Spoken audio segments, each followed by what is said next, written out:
ಧ್ವನಿಯನ್ನ ನೋಡಿ ಅಥವಾ ಧ್ವನಿಯನ್ನ ಗ್ರಹಿಸಿ ಅಥವಾ ದೇಹವನ್ನ ಗುರುತಿಸಿ ಹೆಸರು ಹೇಳೋದನ್ನ ನೋಡಿದ್ದೇವೆ. ಆದ್ರೆ ಪಾದವನ್ನ ಗುರುತಿಸಿ ಅವರು ಯಾರೆನ್ನೋದನ್ನ ಹೆಸರನ್ನ ಹೇಳುವಂತ ವಿದ್ಯಾರ್ಥಿ ಒಬ್ಬನು ನಮ್ಮ ಜೊತೆಗೆ ಇದ್ದಾನೆ. ಅವನು ಎಲ್ಲಿ ಏನು ಎಲ್ಲವನ್ನ ತೋರಿಸ್ತಾ ಹೋಗ್ತಾನೆ. ನಿಮಗೆ ದೃಶ್ಯಗಳು ಸಹ ತೋರಿಸ್ತಾ ಇದ್ದೇನೆ. ನೋಡ್ಬೋದು, ಶಿವಮೊಗ್ಗ ಜಿಲ್ಲೆಯ ಹೊಸನಗರ ತಾಲೂಕಿನ ಇಂದಿರಾ ಗಾಂಧಿ ವಸತಿ ಶಾಲೆಯ 10ನೇ ತರಗತಿಯ ಭುವನ್ ಎನ್ನುವಂತ ವಿದ್ಯಾರ್ಥಿ ತನ್ನ ಸಹಪಾಠಿ ವಿದ್ಯಾರ್ಥಿಗಳ ಪಾದವನ್ನ ನೋಡಿ ಅವರ ಹೆಸರನ್ನ ಹೇಳುವಂತ ವಿಶೇಷ ಕೌಶಲ್ಯವನ್ನ ರೂಢಿಸಿಕೊಂಡಿರುವಂತದ್ದು. ಈ ಹಿಂದೆ ಅವರ ಪ್ರಾಂಶುಪಾಲರಾಗಿದ್ದಂತ ಯೋಗೇಶ್ ಅವರು ಸಹ ಧ್ವನಿಯನ್ನ ನೋಡಿ ವಿದ್ಯಾರ್ಥಿಗಳ ಹೆಸರನ್ನ ಗ್ರಹಿಸುವಂತ ಕೆಲಸವನ್ನ ಮಾಡಿ ಸಾಕಷ್ಟು ಪ್ರಖ್ಯಾತಿಯನ್ನ ಹೊಂದಿದ್ರು. ಅದಾದ ನಂತರದ ಶಿಕ್ಷಕರನ್ನೇ ತಾನು ಅನುಸರಿಸಿ ತನ್ನಲ್ಲಿರುವಂತ ಟ್ಯಾಲೆಂಟ್ ಅನ್ನ ಈಗ ವಿದ್ಯಾರ್ಥಿ ತೋರಿಸ್ತಾ ಇರುವಂತದ್ದು. ಕಾಲಿನ ಪಾದವನ್ನ ನೋಡಿ ಸುಮಾರು 120ಕ್ಕೂ ಹೆಚ್ಚು ವಿದ್ಯಾರ್ಥಿಗಳ ಹೆಸರನ್ನ ಹೇಳ್ತಾನೆ. ಅವ್ರು ಯಾರು ಅನ್ನೋದು ಗೊತ್ತಾಗದೆ ಕೇವಲ ಪಾದವನ್ನ ನೋಡಿ ಅವರ ಹೆಸರನ್ನ ಹೇಳುವಂಥದ್ದು, ಜೊತೆಗೆ ಅವರ ಸಿಬ್ಬಂದಿಗಳ ಹೆಸರು ಹೇಳುವಂತ ಕೆಲಸವನ್ನ ಈ ವಿದ್ಯಾರ್ಥಿ ಮಾಡುವಂಥದ್ದು. 10ನೇ ತರಗತಿಯಲ್ಲಿ ಭುವನ್ ಎನ್ನುವಂತ ವಿದ್ಯಾರ್ಥಿ ಓದ್ತಾ ಇದ್ದಾನೆ. ದೃಶ್ಯಾವಳಿಗಳು ಸಹ ನಿಮ್ಗೆ ಎಲ್ಲವೂ ಕಾಣಿಸ್ತಾ ಇದೆ. ಕೇವಲ ಪಾದವನ್ನ ನೋಡಿ ಆ ವಿದ್ಯಾರ್ಥಿಗಳ ಹೆಸರನ್ನ ಹೇಳುವಂಥದ್ದು. ಸುಮಾರು 120ಕ್ಕೂ ಹೆಚ್ಚು ವಿದ್ಯಾರ್ಥಿಗಳ ಹೆಸರನ್ನ, ಜೊತೆಗೆ ಇಲ್ಲಿ ಆಗ ವಸತಿ ಶಾಲೆಯಲ್ಲಿರುವಂತಹ ಶಿಕ್ಷಕರು ಜೊತೆಗೆ ಸಿಬ್ಬಂದಿಗಳ ಹೆಸರನ್ನ ಹೇಳುವಂತ ಕೆಲಸವನ್ನ ಈ ವಿದ್ಯಾರ್ಥಿ ಮಾಡುವ ಮೂಲಕ ವಿಶೇಷ ಕೌಶಲ್ಯವನ್ನ ರೂಢಿಸಿಕೊಂಡಿರುವಂತದ್ದು. ವಿಮನಕೇಶ್, ರಿಪಬ್ಲಿಕ್ ಕನ್ನಡ, ಶಿವಮೊಗ್ಗ. ನನ್ನ ಮಗಂದು ವಯಸ್ಸು ಪಾದ ನೋಡಿ ಧ್ವನಿನೂ ಏನು ನೋಡ್ದೇನೆ, ಮುಖ ನೋಡ್ದೇನೆ ಪಾದ ನೋಡಿ ಗುರುತಿಸ್ತಾನೆ. ಅದನ್ನ ನೋಡಿ ನನಗೆ ತುಂಬ ಖುಷಿ ಆಯಿತು. ಅದೆಲ್ಲ ಹೆಬ್ಬಳಗೆರೆ ಸರ್ ಫಸ್ಟು ಧ್ವನಿ ಮೂಲಕ ಇದನ್ನ ಗುರುತಿಸಿದ್ರು ಮಕ್ಕಳನ್ನ. ಇವನು ಆ ಸರ್ ಇದನ್ನೇ ಚಾಲೆಂಜ್ ಆಗಿ ತಗೊಂಡು ತಾನು ತನ್ನಲ್ಲಿರೋ ಬುದ್ಧಿನ ಒಂದು ಉಪಯೋಗಿಸ್ಬೇಕು ಅಂತ ಹೇಳಿ ಈ ಥರ ಪಾದ ನೋಡಿ ನಾನು ಗೊತ್ತು ಮಾಡ್ಬೋದೇನೋ ಅನ್ನೋ ಒಂದು ಇದ್ರ ಮೇಲೆ ಅವನೊಳಗಿನ ಇದು ವಿದ್ಯೆನ ಅವನೇ ಪರೀಕ್ಷೆ ಮಾಡ್ಕೊಂಡಿದ್ದಾನೆ. ಅದು ನೋಡಿ ನಮ್ಗೆ ತುಂಬ ಖುಷಿ ಆಗುತ್ತೆ. ನಮ್ಮ ಊರಲ್ಲೂ ತುಂಬ ಜನ ಎಲ್ಲ ಖುಷಿ ಪಡ್ತಾರೆ ಟಿ ವಿಯಲ್ಲೆಲ್ಲ ನೋಡಿ ಅವನ್ನ. ಅದಕ್ಕಾಗಿ ನಮಗೆ ಈ ಸ್ಕೂಲಿಗೆ ಹಾಕಿರೋದು ಮತ್ತು ತುಂಬ ಖುಷಿಯಾಗಿದೆ ಸರ್. ಸರ್, ಇದು ಮೊದಲಿಂದನೂ ನನ್ನಲ್ಲಿ ಕಲೆ ಇದೆ ಅಂತ ಗೊತ್ತಿರಲಿಲ್ಲ ಸರ್. ಹೋದ ವರ್ಷ ಒಂದು ಸ್ಪರ್ಧೆ ಇಟ್ಟಿದ್ರು ಸರ್, ಧ್ವನಿ ಮೂಲಕ ಯಾರನ್ನ ಮಕ್ಕಳನ್ನ ಗುರುತಿಸ್ತಾರೆ ಅಂತ. ಅದರಲ್ಲಿ ನಮ್ಮ ಪ್ರಿನ್ಸಿಪಾಲ್ ಸರು ಅದರಲ್ಲಿ ಪಾರ್ಟಿಸಿಪೇಟ್ ಮಾಡಿ ಪ್ರಶಂಸೆ ಪಡೆದಿರು ಸರ್. ಅದನ್ನ ನೋಡಿ ನನ್ನಲ್ಲಿ ಏನು ಕಲೆ ಇರ್ಬೋದು ಅಂದ್ಕೊಂಡು ಸರ್ ರೂಮಲ್ಲಿ ಫ್ರೆಂಡ್ಸ್ ಹತ್ರ ಹೀಗೆ ಅವ್ರು ಹೋಗ್ತಾ ಬರ್ತಾ ಅವ್ರ ಕಾಲನ್ನ ನೋಡ್ತಿದ್ದೆ ಸರ್. ನನಗೆ ಏನಾದರೂ ನೋಡಿದರೆ ಅದು ಬಹಳ ಜ್ಞಾಪಕ ಶಕ್ತಿ ಜಾಸ್ತಿ ಸರ್. ಅದು ನೋಡಿದರೆ ಹಾಗೆ ನೆನಪಿರುತ್ತೆ ಸರ್. ಅದೇ ರೀತಿ ಅವ್ರು ಹೋಗ್ತಾ ಬರ್ತಾ ನಾನು ತಲೆ ಬಗ್ಸ್ಕೊಂಡಿದ್ದಾಗ ಅವ್ರ ಕಾಲು ನೋಡ್ತಿದ್ದೆ ಸರ್. ಅದಾದ ತಕ್ಷಣ ಇವಂದೇ ಕಾಲು ಅಂತ ಗುರ್ತು ಮಾಡೋಕ್ಕೆ ಐಡೆಂಟಿಫೈ ಮಾಡ್ಬೋದಾಗಿತ್ತು ಸರ್. ಅಬೋ 120 ಸ್ಟೂಡೆಂಟ್ಸ್ ಗುರ್ತು ಮಾಡ್ತೀನಿ ಸರ್. ಒಂದ್ಸರಿ ಅಥವಾ ಅಪರಿಚಿತರು ಯಾರು ಒಂದ್ಸರಿ ಅವ್ರ ಕಾಲು ನೋಡಿದರೆ ಮತ್ತೆ ನೆಕ್ಸ್ಟ್ ಟೈಮ್ ಬಂದರೆ ಅವ್ರದ್ದು ಕಾಲು ಇದೆ, ಇವ್ರದೇ ಕಾಲು ಅಂತ ಹೇಳ್ಬೋದು ಸರ್. ಸಿಬ್ಬಂದಿಗಳದ್ದು ಮತ್ತು ಡಿ ಗ್ರೂಪ್ ಎಲ್ಲರದ್ದು ಹೇಳ್ತೇನೆ ಸರ್. ಹಾಗೇನೆ ಪ್ರಾಕ್ಟೀಸ್ ಅಂತ ಏನು ಮಾಡಿಲ್ಲ ಸರ್. ಹಾಗೆ ಸುಮಾರು ಸರಿ ನೋಡಿ ಅದು ಅಭ್ಯಾಸ ಆಗಿರುತ್ತೆ ಸರ್. ಹಾಂ ಸರ್, ಪಾದ ನೋಡಿ ಈಗ ಇಂಥವನೇ ಅಂತ ಈಗ ಒಬ್ಬನ ಮನುಷ್ಯನ ಥರ ಈಗ ಇನ್ನೊಬ್ಬ ಮನುಷ್ಯ ಇರಲ್ಲ ಸರ್. ಅದೇ ರೀತಿ ಅವ್ರ ಪಾದನ ಕೂಡ ಒಬ್ಬನ ಪಾದದ ಥರ ಇನ್ನೊಬ್ಬನ ಪಾದ ಇರಲ್ಲ. ಅದೇ ರೀತಿ ಈಗ ನಾನು ಒಂದ್ಸರಿ ನೋಡಿದೆ ಅಂದರೆ ಇವಂದೇ ಪಾದ ಅಂತ ಐಡೆಂಟಿಫೈ ಮಾಡ್ಬೋದು ಸರ್. ಅವ್ನ ಮಕ್ಕ ಏನೂ ನೋಡಲ್ಲ ಸರ್, ಬರೀ ಪಾದ ನೋಡಿ ಐಡೆಂಟಿಫೈ ಮಾಡ್ತೀನಿ ಸರ್. ಹಾಂ ಸರ್, ತುಂಬ ಖುಷಿ ಆಗುತ್ತೆ ಸರ್. ಎಲ್ಲ ಮನೆಯಲ್ಲಿ ಊರಲ್ಲಿ ಎಲ್ಲ ನೋಡ್ತಾರೆ ಸರ್, ಟಿ ವಿಲಿ ಭಾಳ ಖುಷಿ ಆಗುತ್ತೆ ಸರ್. ಭುವನ್ ಸರ್. ಸರ್, ನಮ್ಮ ಶ್ರೀಮತಿ ಇಂದಿರಾ ಗಾಂಧಿ ವಸತಿ ಶಾಲೆ ಗೇರ್ಪುರ ಹೊಸನಗರ ತಾಲೂಕು, ಪ್ರಸ್ತುತ ಬಾಡಿಗೆ ಕಟ್ಟಡದಲ್ಲಿ ಶಿವಮೊಗ್ಗದ ಗಾಳಿಕೊಪ್ಪದಲ್ಲಿ ನಡೀತಾ ಇದೆ. ಈ ಶಾಲೆಯ 10ನೇ ತರಗತಿ ವಿದ್ಯಾರ್ಥಿ ಭುವನ್ ಅಂತೇಳಿ ಮೂಲತಃ ಸೊರಬ ತಾಲೂಕು ಮಂಗರ್ಶಿಕೊಪ್ಪ ಗ್ರಾಮದ ಶೇಷಗಿರಿಯವರ ಮಗ ಆಗಿದ್ದಾನೆ. ಇವನಿಲ್ಲಿ 6ನೇ ತರಗತಿ ದಾಖಲಾಗಿ ಇಲ್ಲಿ 10ನೇ ತರಗತಿಯನ್ನು ಓದ್ತಾ ಇದ್ದಾನೆ. ಈ ವಿದ್ಯಾರ್ಥಿ ಭಾಳ ಪ್ರತಿಭಾವಂತನಿದ್ದು ಓದರಲ್ಲೂ ಕೂಡ ಮತ್ತು ಆಟ ಪಾಠಗಳಲ್ಲೂ ಕೂಡ ತುಂಬ ಚುರುಕಲ್ಲಿ ಇದ್ದಾನೆ. ತುಂಬ ಒಳ್ಳೆಯ ವಿದ್ಯಾರ್ಥಿಯಾದ ಈ ವಿದ್ಯಾರ್ಥಿ ಎಲ್ಲ ಶಿಕ್ಷಕರು ಮತ್ತು ಸ್ನೇಹಿತರೊಟ್ಟಿಗೆ ಭಾಳ ಆತ್ಮೀಯವಾಗಿ ಬೆರೆಯೋದು ಮಾತನಾಡ್ತಕ್ಕಂಥದ್ದನ್ನು ನಾವು ಗಮನಿಸಿದ್ದೇವೆ. ಯಾವುದೇ ರೀತಿ ತೊಂದರೆ ಇಲ್ಲದಂಗೆ ಭಾಳ ತನ್ನ ಮನೆಯ ಪರಿಸ್ಥಿತಿ ಅರ್ಥ ಮಾಡಿಕೊಂಡು ತುಂಬ ಚೆನ್ನಾಗಿ ಓದ್ತಾ ಇದ್ದಾನೆ.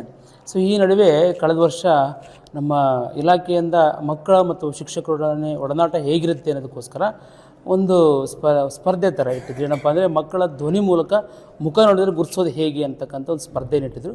ಈ ಸ್ಪರ್ಧೆಯನ್ನು ಒಂದು ಚಾಲೆಂಜ್ ತೆಗೆದುಕೊಂಡು ನಾನು ನಮ್ಮ ಮಕ್ಕಳೊಟ್ಟಿಗೆ ಇರುವ ಒಡನಾಟವನ್ನು ಗುರುತಿಸಿ ಸುಮಾರು ನಮ್ಮ ಶಾಲೆ ಇರ್ತಕ್ಕಂಥ ಒಂದು 200 ಮಕ್ಕಳ ಹೆಸರನ್ನು ಮುಖ ನೋಡಿದರೆ ಕೆಲವು ಧ್ವನಿ ಮೂಲಕ ಗುರುತಿಸಿದ್ದೆ. ಈ ಸಂದರ್ಭದಲ್ಲಿ ಅದನ್ನು ಮಾದರಿಯಾಗಿ ತೆಗೆದುಕೊಂಡಂಥ ನಮ್ಮ ವಿದ್ಯಾರ್ಥಿ ಸರ್ ಈ ಥರ ಮಾಡಿದರೆ ನಾನು ಯಾವ ಥರ ಮಾಡ್ಬೋದು, ನನ್ನಲ್ಲಿ ಯಾವ ಥರ ಒಂದು ಕಲೆ ಇದೆ ಅಂತ ತಿಳ್ಕೊಂಡು ಅವನು ತದನಂತರ ತನಗಿದ್ದಂಥ ಈ ವಿಶೇಷವಾದ ಕೌಶಲ ಹೊರಹಾಕ್ಲಿಕ್ಕೆ ಒಂದು ವೇದಿಕೆ ಆಯಿತು. ಅದನ್ನು ಮಾಡ್ತಾ ಬಂದಾಗ ಒಂದು ದಿವಸ ನನ್ನ ಹತ್ರ ಚರ್ಚೆ ಮಾಡಿದೆ. ಸರ್ ನೀವು ಈ ಥರ ಮಾಡಿ ನನಗೆ ಈ ಥರದೊಂದು ಕಲೆ ಇದೆ ಅಂತ ಹೇಳಿದಾಗ ನಾನು ಅವಾಗ ಅದನ್ನ ವಿಶೇಷ ತೆಗೆದುಕೊಂಡಿರಲಿಲ್ಲ, ಇರಲಿ ಬಿಡು ಹಂಗೆ ಹೇಳ್ಬೋದು ಅಂತ ಹೇಳಿ ಸುಮ್ಮನಾದೆ. ಸ್ವಲ್ಪ ದಿವಸ ನಂತರಕ್ಕೆ ಅದನ್ನು ಗಮನಿಸಿದಾಗ ಶಾಲೆ ಇರ್ತಕ್ಕಂಥ ಅಷ್ಟೂ ಮಕ್ಕಳ ಮುಖವನ್ನು ನೋಡದಲ್ಲೇ ಕೇವಲ ಕಾಲ ಬೆರಳುಗಳನ್ನು ನೋಡಿ, ಪಾದವನ್ನು ನೋಡಿ, ಎಲ್ಲ ಶಿಕ್ಷಕರ ಮತ್ತು ತನ್ನ ಸಹಪಾಠಿಗಳ ಹೆಸರನ್ನು ಗುರುತಿಸೋದನ್ನು ನೋಡಿ ನನಗೆ ತುಂಬ ಆಶ್ಚರ್ಯ ಅಂತ ಅನಿಸ್ಬಿಡ್ತು. ನಾವೆಲ್ಲ ಶಿಕ್ಷಕರು ಚರ್ಚೆ ಮಾಡಿದ್ವಿ, ಅದು ಹೇಗೆ ಸಾಧ್ಯ, ನಾವು ಒಬ್ಬೊಬ್ಬರು ಕೂಡ ಕಂಡಿಕ್ಕೆ ಆಗಲ್ಲ, ಮತ್ತು ಮನೇಲಿ ಆತ್ಮೀಯವಾಗಿ ಒಬ್ಬರಿಬ್ಬರಿದ್ದರೂ ಕೂಡ ನಾವು ಇಂಥರೇ ಕಾಲು ಅಥವಾ ಇವರೇ ಅಂತ ಗೊತ್ತಿರೋಕ್ಕಾಗಲ್ಲ, ಅದರಲ್ಲಿ ಈ ಹುಡುಗ ಯಾವ ರೀತಿ ಸಾಧ್ಯ ಅಂತೇಳಿ ನಾವು ನೋಡಿದಾಗ ಅದನ್ನು ಗಮನಿಸಿ ಇದಕ್ಕೊಂದು ವಿಶೇಷ ಅಂತ ಅನಿಸಿ ನಮಗೆ ಭಾಳ ಹೆಮ್ಮೆ ಅನಿಸುತ್ತೆ. ವಿದ್ಯಾರ್ಥಿ ಇವನ ಈ ವಿಶೇಷವಾದ ಕಲೆಯ ಮೂಲಕ ಇವತ್ತೆಲ್ಲರೂ ಕೂಡ ಒಂದು ರೀತಿ ಆಕರ್ಷಣೆಯ ಕೇಂದ್ರವಾಗಿದ್ದಾನೆ. ನಮಗೆ ಭಾಳ ಖುಷಿ ಅನಿಸ್ತಿತ್ತು ಇಂಥ ಒಬ್ಬ ವಿದ್ಯಾರ್ಥಿ ನಮ್ಮ ಶಾಲೆಯಲ್ಲಿದ್ದು ನಮ್ಮ ಮಧ್ಯೆ ಕಲಿತಾ ಇರೋದು. ಮತ್ತು ಪೋಷಕರಾಗಲಿ ಈ ಮಕ್ಕಳಾಗಿರ್ಬೋದು ಕೂಡ ತುಂಬ ಆತ್ಮೀಯ ನಮ್ಮ ಒಟ್ಟಿಗೆ ಹೊಡೆದಾಡ್ದು ಇದ್ಕೊಂಡು ಚೆನ್ನಾಗಿದ್ದಾನೆ. ಮತ್ತು ವಿದ್ಯಾಭ್ಯಾಸದಲ್ಲೂ ಕೂಡ ತುಂಬ ಚುರುಕನಾಗಿದ್ದು ಈಗ ಇರುವಂಥ ಎಕ್ಸಾಮ್ಗಳಲ್ಲಿ ಎಲ್ಲ ಉತ್ತಮವಾದ ಅಂಕ ತೆಗೆದುಕೊಂಡು ಒಂದು ಒಳ್ಳೆಯ ಫಲಿತಾಂಶ ತೆಗೆಯುವಂಥ ಸಾಧ್ಯತೆ ಇದೆ.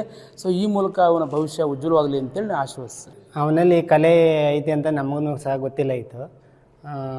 ಅವನಿಗೆ ಅವನ ಸ್ವಯಾರ್ಜಿತ ಬುದ್ಧಿಯಿಂದನೇ ಅವನು ಈ ಥರ ಮಾಡಿದ್ದು. ಅದನ್ನೆಲ್ಲ ನೋಡಿ ನಮಗೂ ಭಾಳ ಖುಷಿ ಆಯಿತು, ನಮ್ಮ ಫ್ಯಾಮಿಲಿಗೂ ಒಳ್ಳೆ ಖುಷಿ ಆಯಿತು. ಏನು ಮಾಡ್ತಾನೆ ನಿಮ್ಮ ಮಗ ಅಂತೇಳಿ, ಏನು ಟ್ಯಾಲೆಂಟ್ ಅಂತೇಳಿ? ಅವನು ಹೀಗೆ SSLC ಓದ್ತಾ ಇದ್ದಾನೆ ಈ IGR ಸ್ಕೂಲಲ್ಲಿ, ಇದೇ ಶಾಲೆಯಲ್ಲಿ ಚೆನ್ನಾಗಿ ಓದ್ತಾನೆ. ಅಡ್ಡಿ ಅಲ್ಲ, ಈಗ ಏನು ಟ್ಯಾಲೆಂಟ್ ಇದೆ ಅಂತೇಳಿ ಪಾದಗಳು ನೋಡಿ ಅದೇ ಹೆಸರು ಹೇಳಂತ ಅದು ಅವನಲ್ಲೇ ಇರೋಂಥ ಬುದ್ಧಿಶಕ್ತಿ. ಅದು ನಾವೇನು ಹೇಳ್ಕೊಟ್ಟಿದ್ದೆಲ್ಲ ಏನು ಗುರುತಿಸ್ತಾನೆ, ಅವನ ಪಾದ ನೋಡಿ ಗುರುತಿಸ್ತಾನೆ. ನೋಡಿ ಅಥವಾ ಧ್ವನಿಯನ್ನ ಗ್ರಹಿಸಿ ಅಥವಾ ದೇಹವನ್ನ ಗುರುತಿಸಿ ಹೆಸರು ಹೇಳೋದನ್ನ ನೋಡಿದ್ದೇವೆ. ಆದ್ರೆ ಪಾದವನ್ನ ಗುರುತಿಸಿ ಅವರು ಯಾರು ಎನ್ನುವುದನ್ನ ಹೆಸರನ್ನ ಹೇಳುವಂತ ವಿದ್ಯಾರ್ಥಿ ಒಬ್ಬನು ನಮ್ಮ ಜೊತೆಗೆ ಇದ್ದಾನೆ. ಅವನು ಎಲ್ಲಿ ಏನು ಎಲ್ಲವನ್ನ ತೋರಿಸ್ತಾ ಹೋಗ್ತಾನೆ. ನಿಮಗೆ ದೃಶ್ಯಗಳು ಸಹ ತೋರಿಸ್ತಾ ಇದ್ದೇನೆ, ನೋಡ್ಬೋದು. ಶಿವಮೊಗ್ಗ ಜಿಲ್ಲೆಯ ಹೊಸನಗರ ತಾಲೂಕಿನ ಇಂದಿರಾ ಗಾಂಧಿ ವಸತಿ ಶಾಲೆಯ 10ನೇ ತರಗತಿಯ ಭುವನ್ ಎನ್ನುವಂತ ವಿದ್ಯಾರ್ಥಿ ತನ್ನ ಸಹಪಾಠಿ ವಿದ್ಯಾರ್ಥಿಗಳ ಪಾದವನ್ನ ನೋಡಿ ಅವರ ಹೆಸರನ್ನ ಹೇಳುವಂತ ವಿಶೇಷ ಕೌಶಲ್ಯವನ್ನ ರೂಢಿಸಿಕೊಂಡಿರುವಂತದ್ದು.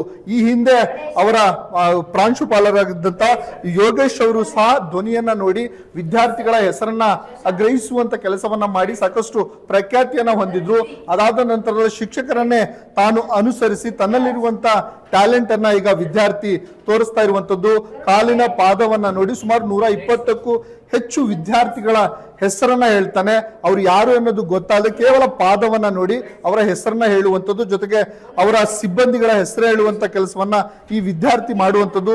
10ನೇ ತರಗತಿಯಲ್ಲಿ ಭುವನ್ ಎನ್ನುವಂತ ವಿದ್ಯಾರ್ಥಿ ಓದ್ತಾ ಇದ್ದಾನೆ. ದೃಶ್ಯಾವಳಿಗಳು ಸಹ ನಿಮ್ಗೆ ಎಲ್ಲವೂ ಕಾಣಿಸ್ತಾ ಇದೆ. ಕೇವಲ ಪಾದವನ್ನ ನೋಡಿ ಆ ವಿದ್ಯಾರ್ಥಿಗಳ ಹೆಸರನ್ನ ಹೇಳುವಂಥದ್ದು. ಸುಮಾರು 120ಕ್ಕೂ ಹೆಚ್ಚು ವಿದ್ಯಾರ್ಥಿಗಳ ಹೆಸರನ್ನ, ಜೊತೆಗೆ ಇಲ್ಲಿ ಆಗ ವಸತಿ ಶಾಲೆಯಲ್ಲಿರುವಂತಹ ಶಿಕ್ಷಕರು ಜೊತೆಗೆ ಸಿಬ್ಬಂದಿಗಳ ಹೆಸರನ್ನ ಹೇಳುವಂತ ಕೆಲಸವನ್ನ ಈ ವಿದ್ಯಾರ್ಥಿ ಮಾಡುವ ಮೂಲಕ ವಿಶೇಷ ಕೌಶಲ್ಯವನ್ನ ರೂಢಿಸಿಕೊಂಡಿರುವಂತದ್ದು. ವಿಮನಕೆಸ್ ರಿಪಬ್ಲಿಕ್ ಕನ್ನಡ, ಶಿವಮೊಗ್ಗ. ಸರ್, ಇದು ಮೊದಲಿಂದನೂ ನನ್ನಲ್ಲಿ ಕಲೆ ಇದೆ ಅಂತ ಗೊತ್ತಿರಲಿಲ್ಲ ಸರ್. ಹೋದ ವರ್ಷ ಒಂದು ಸ್ಪರ್ಧೆ ಇಟ್ಟಿದ್ರು ಸರ್, ಧ್ವನಿ ಮೂಲಕ ಯಾರನ್ನ ಮಕ್ಕಳನ್ನ ಗುರುತಿಸ್ತಾರೆ ಅಂತ. ಅದರಲ್ಲಿ ನಮ್ಮ ಪ್ರಿನ್ಸಿಪಾಲ್ ಸರು ಅದರಲ್ಲಿ ಪಾರ್ಟಿಸಿಪೇಟ್ ಮಾಡಿ ಪ್ರಶಂಸೆ ಪಡೆದಿರು ಸರ್. ಅದನ್ನ ನೋಡಿ ನನ್ನಲ್ಲಿ ಏನು ಕಲೆ ಇರ್ಬೋದು ಅಂದ್ಕೊಂಡು ಸರ್ ರೂಮಲ್ಲಿ ಫ್ರೆಂಡ್ಸ್ ಹತ್ರ ಹೀಗೆ ಅವ್ರು ಹೋಗ್ತಾ ಬರ್ತಾ ಅವ್ರ ಕಾಲನ್ನ ನೋಡ್ತಿದ್ದೆ ಸರ್. ನನಗೆ ಏನಾದರೂ ನೋಡಿದರೆ ಅದು ಬಹಳ ಜ್ಞಾಪಕ ಶಕ್ತಿ ಜಾಸ್ತಿ ಸರ್. ಅದು ನೋಡಿದರೆ ಹಾಗೆ ನೆನಪಿರುತ್ತೆ ಸರ್. ಅದೇ ರೀತಿ ಅವ್ರು ಹೋಗ್ತಾ ಬರ್ತಾ ನಾನು ತಲೆ ಬಗ್ಸ್ಕೊಂಡಿದ್ದಾಗ ಅವ್ರ ಕಾಲು ನೋಡ್ತಿದ್ದೆ ಸರ್. ಅದಾದ ತಕ್ಷಣ ಇವಂದೇ ಕಾಲು ಅಂತ ಗುರ್ತು ಮಾಡೋಕ್ಕೆ ಐಡೆಂಟಿಫೈ ಮಾಡ್ಬೋದಾಗಿತ್ತು ಸರ್. ಅಬೋ 120 ಸ್ಟೂಡೆಂಟ್ಸ್ ಗುರ್ತು ಮಾಡ್ತೀನಿ ಸರ್. ಒಂದ್ಸರಿ ಅಥವಾ ಅಪರಿಚಿತರು ಯಾರು ಒಂದ್ಸರಿ ಅವ್ರ ಕಾಲು ನೋಡಿದರೆ ಮತ್ತೆ ನೆಕ್ಸ್ಟ್ ಟೈಮ್ ಬಂದರೆ ಅವ್ರದ್ದು ಕಾಲು ಇದೆ, ಇವ್ರದೇ ಕಾಲು ಅಂತ ಹೇಳ್ಬೋದು ಸರ್. ಸಿಬ್ಬಂದಿಗಳದ್ದು ಮತ್ತು ಡಿ ಗ್ರೂಪ್ ಎಲ್ಲರದ್ದು ಹೇಳ್ತೀನಿ ಸರ್. ಹಾಗೇನೆ ಪ್ರಾಕ್ಟೀಸ್ ಅಂತ ಏನು ಮಾಡಿಲ್ಲ ಸರ್. ಹಾಗೆ ಸುಮಾರು ಸರಿ ನೋಡಿ ಅದು ಅಭ್ಯಾಸ ಆಗಿರುತ್ತೆ ಸರ್. ಹಾಂ ಸರ್, ಪಾದ ನೋಡಿ ಈಗ ಇಂಥವನೇ ಅಂತ ಈಗ ಒಬ್ಬನ ಮನುಷ್ಯನ ಥರ ಈಗ ಇನ್ನೊಬ್ಬ ಮನುಷ್ಯ ಇರಲ್ಲ ಸರ್. ಅದೇ ರೀತಿ ಅವ್ರ ಪಾದನ ಕೂಡ ಒಬ್ಬನ ಪಾದದ ಥರ ಇನ್ನೊಬ್ಬನ ಪಾದ ಇರಲ್ಲ. ಅದೇ ರೀತಿ ಈಗ ನಾನು ಒಂದ್ಸರಿ ನೋಡಿದೆ ಅಂದರೆ ಇವಂದೇ ಪಾದ ಅಂತ ಐಡೆಂಟಿಫೈ ಮಾಡ್ಬೋದು ಸರ್. ಅವ್ನ ಮಕ್ಕ ಏನೂ ನೋಡಲ್ಲ ಸರ್, ಬರೀ ಪಾದ ನೋಡಿ ಐಡೆಂಟಿಫೈ ಮಾಡ್ತೀನಿ ಸರ್. ಖುಷಿ ಆಗುತ್ತಾ? ಪೇರೆಂಟ್ಸ್ ಎಲ್ಲ ನೋಡ್ತಾರೆ, ಶಿಕ್ಷಕರದು ಹಾಂ ಸರ್, ತುಂಬ ಖುಷಿ ಆಗುತ್ತೆ ಸರ್. ಎಲ್ಲ ಮನೆಯಲ್ಲಿ ಊರಲ್ಲಿ ಎಲ್ಲ ನೋಡ್ತಾರೆ ಸರ್, ಟಿ ವಿಲಿ. ಭಾಳ ಖುಷಿ ಆಗುತ್ತೆ ಸರ್. ಹೆಸರು ಭುವನ್ ಎಸ್ ಸರ್.